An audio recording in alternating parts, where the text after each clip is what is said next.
नमस्ते। मैं doctor Harshal Shende MD Vishwaharta Ayurveda YouTube channel में आप सभी का स्वागत करता हूँ।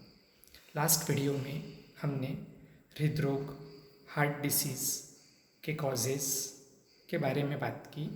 आज का हमारा टॉपिक है how to prevent heart diseases, how to increase the strength of heart muscles and how to increase the stamina of heart. आज हम हमारे भारतीय समुदाय को 3 अलग अलग कैटेगरी में बाइफरकेट करेंगे। एक कैटेगरी ऐसी है जिनका बाईपास हो चुका है या जिनका एंजियोप्लास्टी हो चुका है। सेकंड कैटेगरी जिनके ब्लड लेवल्स में या जिनके कार्डियोग्राम में कुछ चेंजेस दिखे हैं, उनको जो मेडिसिन्स चालू है।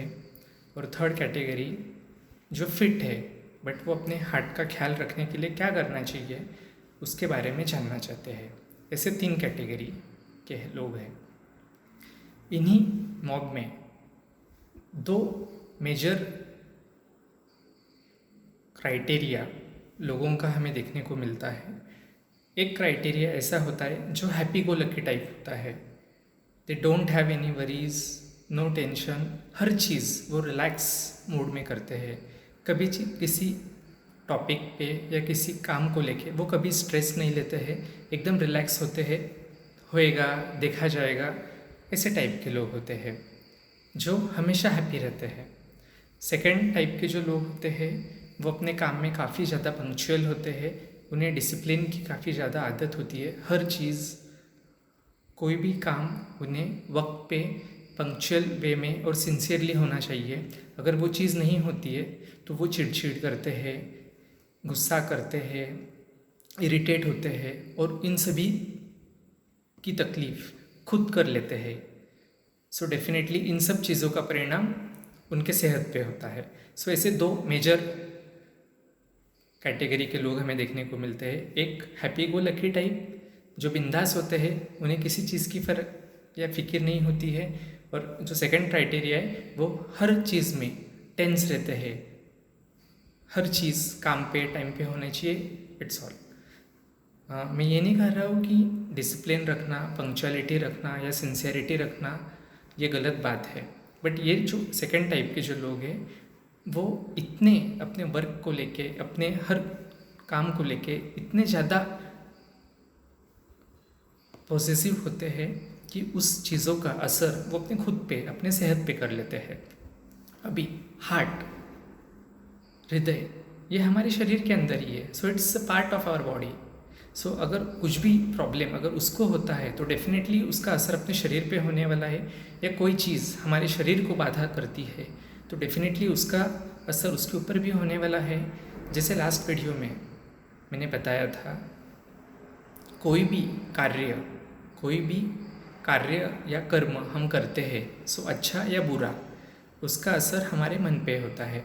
जैसे आहार में कोई भी चीज़ हेल्दी, लाइट, गुड, कोई भी आहार अगर हम खाते हैं वो सात्विक हो, राजसिक गुणों का हो, वेज हो, नॉन वेज हो, डेफिनेटली उसका अच्छा या बुरा असर हमारे शरीर पे पड़ने वाला है। साथ ही साथ मैंने व्याधि के मतलब बीमारी के अधिष्ठान भी बताए थे। अधिष्ठान 2 टाइप के होते हैं। कोई भी बीमारी एक तो शरीर में होगी या मन को होगी। मन ये शरीर में ही आता है क्योंकि मन का जो अधिष्ठान है वो हृदय है, हृदय शरीर में। सो कोई भी तकलीफ के वजह से जो सबसे ज़्यादा हैम्पर होता है वो आइदर शरीर और मन। अभी हम हार्ट के बारे में जानना चाहेंगे कि हार्ट को हमें हेल्दी रखना है, स्ट्रॉन्ग रखना है, उसके जो मसल्स है उसको हेल्दी रखना है, हमारे हार्ट का स्टैमिना बढ़ाने के लिए हमें क्या करना चाहिए, इन सभी के बारे में आज हम विस्तार में विश्लेषण करेंगे। So first of all, heart के बारे में जब भी हम बात करते हैं तो एक चीज़ ध्यान रखना, हम मैक्सिमम केसेस में कार्डियोग्राम, पल्स ऑक्सीमीटर में हमें जो चीज़ें देखने को मिलती है हम उसके ऊपर ज़्यादा रिलाई करते हैं। बट हम ये चीज़ भूल जाते हैं कि दैट इलेक्ट्रॉनिक और electrical gadgets, they are man made. So we are the creator of that machines. तो भाई we are dependent on that machines कि वो हमें कहे कि यार आप में प्रॉब्लम है, you should take medicines now, you should look after your heart. हम क्यों जज नहीं कर पाते? Why don't we are able to analyse all this things? Why we are dependent on those electronic and electrical gadgets for all this things? वो क्या हमें बताने वाले हैं? आपको अगर तकलीफ हो रही है, you yourself try to analyse that thing. आपको अगर आप दौड़ते हो या कहीं चल के कहीं भाग के जब भी आप आते हो घर में, 5 मिनट्स के अंदर आपका हार्ट बीट नॉर्मल होना चाहिए। अगर वो नहीं होता है then there is a problem, तभी आपको सोचना चाहिए। बट आप 5 मिनट में खेल के आते हो या चल के आते हो, दौड़ के आते हो, and within 5 minutes if your heart beat is getting normal, आपकी सांस नॉर्मल हो जाती है, then you are absolutely fine. कोई मशीन, कोई कार्डियोग्राम या कोई और इलेक्ट्रॉनिक गैजेट्स वो आपका हार्ट जज नहीं कर पाएगा या आपका और कोई सिस्टम जज नहीं कर पाएगा।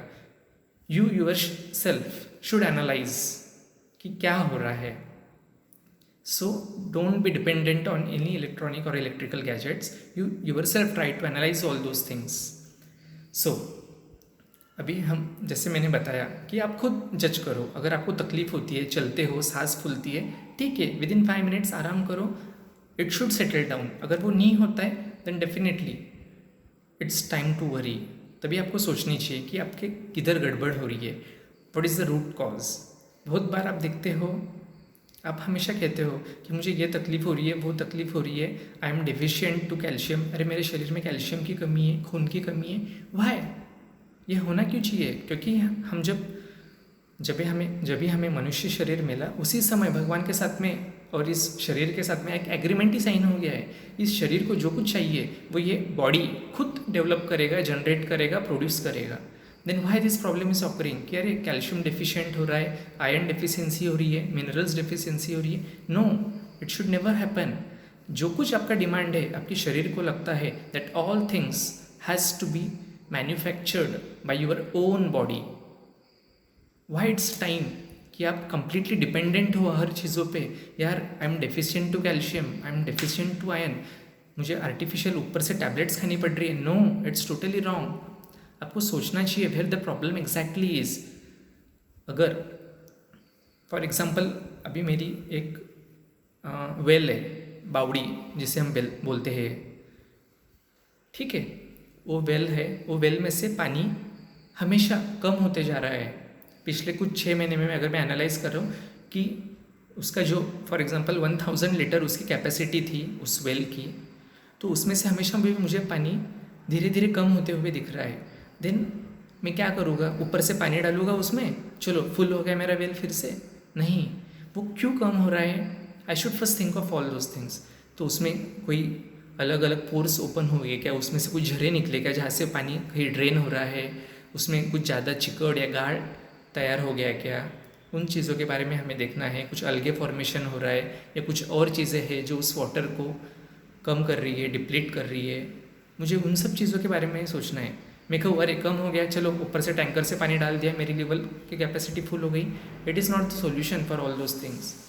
I should find out the problem.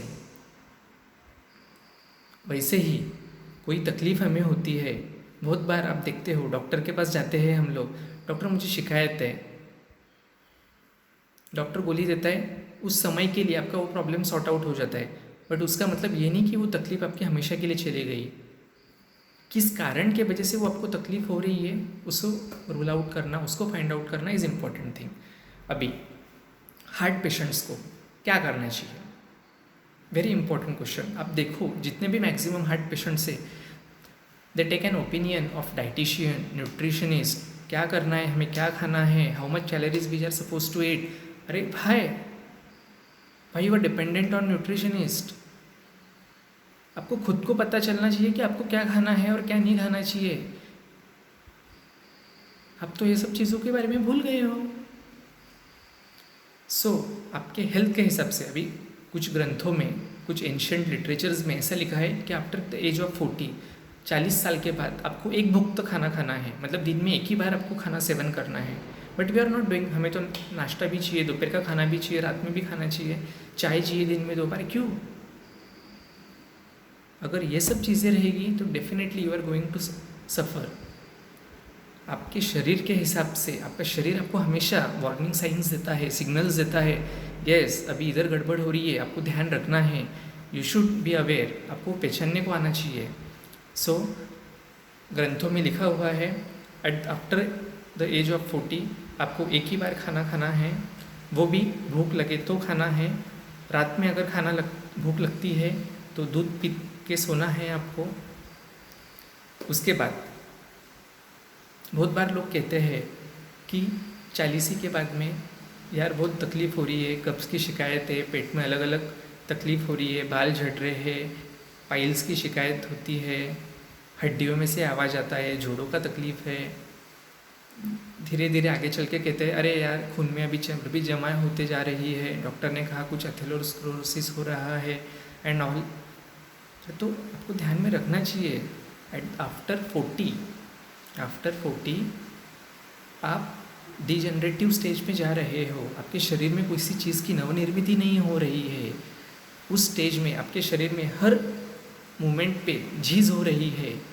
फिर क्या करना है, क्या कर सकते हो आप लोग? आपके हार्ट को भी प्रोटेक्ट करने के लिए, प्रिवेंट करने के लिए क्या करना है?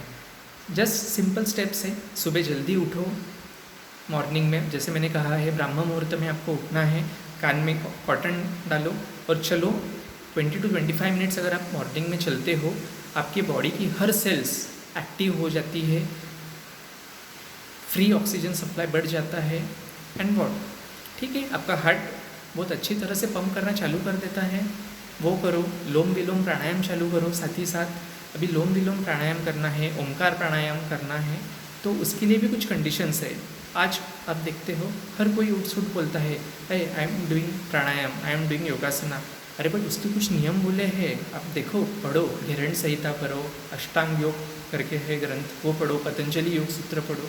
उसमें लिखा है प्राणायाम करने के पहले यम और नियम, ये दो चीज़ों का आपको पालन करना है। यम मतलब समाज में रहने के लिए फाइन नियम्स, कैसे हमें समाज में रहना है, क्या रूल्स को फॉलो करना है। एंड नियम मतलब हमें खुद को कौन से रूल्स को इम्प्लीमेंट करना है, किस चीज़ों का ध्यान रखना है समाज में रहते वक्त। उन सब चीज़ों का पालन अगर हम करते हैं तभी हम प्राणायाम अच्छी तरह से कर पाएंगे। नहीं तो it's waste of time and waste of your energy. So सुबह जल्दी उठना है, प्राणायाम आपकी प्रकृति के हिसाब से अगर आप करते हो इट्स वेल एंड गुड। ओमकार प्राणायाम आपको ज़्यादा करना है, वो करो, मेडिटेशन करो डेली, जितना वार्म अप एक्सरसाइजेस आप कर सकते हो वो करना है।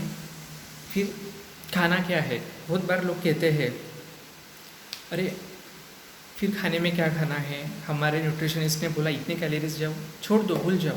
क्या खाना है, ज्वारी, गेहूँ, बाजरी, नाचनी और सोयाबीन, इनका मिक्स ग्रेन की आपको रोटी बनानी है, वो खानी है। सारी फल सब्जियाँ आपको खानी है। सिंपल, मैं एक सिंपल करूँगा, जितने भी हार्ट पेशेंट्स है या जिनका एंजियोप्लास्टी या बाईपास हो गया है, उन लोगों ने सबसे इम्पोर्टेंट ख्याल रखना है कि राइस वाटर उन्होंने अभी पीना चालू करना है दिन में एक बार।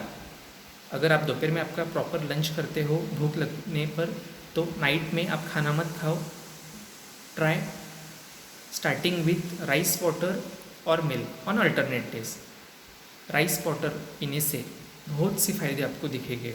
जब आप राइस वाटर पीना चालू कर देते हो, राइस वाटर पीने की वजह से क्या हो जाता है, आपके जो आयुर्मान है, आपका जो लाइफ है, वो एक्सपेक्टेंसी सुधरने लग जाती है। वो लेने से आपके शरीर में जो ब्लॉकेजेस है वो कम होने लगते हैं। उसी के कारण, राइस वाटर के कारण आपके शरीर में जो कुछ मेद संचित हुई थी वो धीरे धीरे डिप्लीट होने लगती है। जैसे जैसे मेद कम होएगा, मतलब डिप्लीट होएगा, उसके कारण आपके शरीर में मूत्र प्रवृत्ति ज़्यादा होगी। मूत्र प्रवृत्ति जब ज़्यादा होगी, मतलब यूरिन आउटपुट जब बढ़ेगा, तो डेफिनेटली किडनी, मतलब रुक्क जिसे हम किडनी कहते हैं, उसकी कार्य क्षमता, उसकी एफिशिएंसी बढ़ेगी। जब वो बढ़ेगा तो हमारा जो माइंड है वो काफ़ी ज़्यादा शार्प, अलर्ट, चंचल होगा। ये सब चीज़ें राइस वाटर कंजम्पशन से हमें देखने को मिलती है। बहुत बार आपने देखा रहेगा आफ्टर 35 एज लोग कहते हैं अरे यार अभी आजकल ध्यान ही नहीं रहता है, कल क्या किया था, अभी कुछ समय पहले मैं क्या टॉपिक पे बात कर रहा था भूल गया। भाई हमारी ये मेमोरी लॉस क्यों होते जा रही है? भाई our intelligence power is decreasing day by day. The most important reason is what सूक्ष्म मल का जो आवरण है वो हमारे शरीर के हर वाइटल ऑर्गन्स पे कंटिन्यू एक के ऊपर एक सेटल हो रहा है। सो इन सब चीज़ों को अवॉइड करने के लिए राइस वाटर चालू कीजिए एक बार, कुछ तकलीफ नहीं होगी। रात को आपको जगना नहीं है, आप जितना रात में जगोगे उतना आपको तकलीफ होगा। कोई भी नेचुरल अर्जेस को आपको धारण नहीं करना है। सिंपल, जब भी प्यास लगेगी गुनगुना पानी पीना चालू करो। And most important thing, stress, tension, anxiety नहीं करना। किसी के बारे में बुरा नहीं बोलना, बुरा नहीं सोचना, बुरा नहीं करना। आप जितना बुरा चीज़ करोगे, बुरा देखोगे, बुरा चीज़ करने के कारण आपके शरीर पे, आपके मन पे उसका बहुत गहरा असर होता है। और जब भी मन के ऊपर उसका असर होता है तो डेफिनेटली हृदय के ऊपर उसका तकलीफ होता है, उसका आपको असर दिखता है। क्यों? क्योंकि मन का अधिष्ठान ही हृदय है। सो आपको अगर हार्ट को खुश रखना है सो यूज़ लाफ्टर थेरेपी। क्यों? क्योंकि मन प्रसन्न रहेगा तो डेफिनेटली आपका हार्ट अच्छा रहेगा। बहुत बार हम देखते हैं कि heart disease it due to some associated diseases होता है। पेट की तकलीफ होगी, हार्ट की तकलीफ होगी, एसिडिटी की शिकायत होगी, उसके वजह से हार्ट के ऊपर उसका असर होता है। सो इन जो कुछ एसोसिएटेड जो तकलीफ होती है इनको कभी भी नज़रअंदाज नहीं करना है। Try to cure this things, definitely आपके हार्ट की एफिशिएंसी बढ़ेगी, हार्ट काफ़ी ज़्यादा प्रमोट होगा, एक्टिवेट होगा। So best of luck to all of you. और मैं सोचूंगा अब जितना ज़्यादा ब्राह्म मुहूर्तों पे उठेंगे, योगासन प्राणायाम करेंगे, साथ ही साथ सात्विक आहार लोगे, ज़्यादा oily, spicy, non vegetarian diet, stele food मत खाओ। जितनी आपको ज़रूरत की चीज़ें हैं, जितना आपका शरीर डिमांड करता है उतना ही खाना है, that too in adequate quantity, उतना करो। रात को जगना नहीं। जिनका हार्ट ब्लॉकेज का ऑपरेशन हुआ है, जिनका एंजियोप्लास्टी हुआ है, उन लोगों ने खाना खाने के बाद 5 to 10 मिनट्स के लिए शतपावली करना है, मतलब 100 स्टेप्स आपको वॉक करनी है। And after walking for 100 steps अगर आप थक जाते हैं, आपकी उम्र जाता है, तो 5 to 10 मिनट्स आप लेफ्ट लैटरल पोजीशन में थोड़े समय के लिए सो सकते हैं फॉर 5 to 10 मिनट्स। उसके बाद आपकी जो कुछ एक्टिविटीज़ है, डेली एक्टिविटीज़ है, वो करनी है।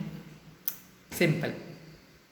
नेक्स्ट वीडियो में हम due to lockdown, due to Covid pandemic disease, घर में रह के बैठे बैठे हमारे शरीर में काफ़ी ज़्यादा वेट गेन हो रहा है। We are getting obese day by day. और लॉकडाउन का तो असर काफ़ी ज़्यादा हमारे पे अभी हो रहा है। तो इन चीज़ों को टैकल करने के लिए क्या करना चाहिए? Because obesity is one of the major cause of heart disease. So क्या करना चाहिए, क्यों हो रहा है, इन सब चीज़ों के बारे में विस्तार में हम हमारे नेक्स्ट वीडियो में बात करेंगे। नमस्कार।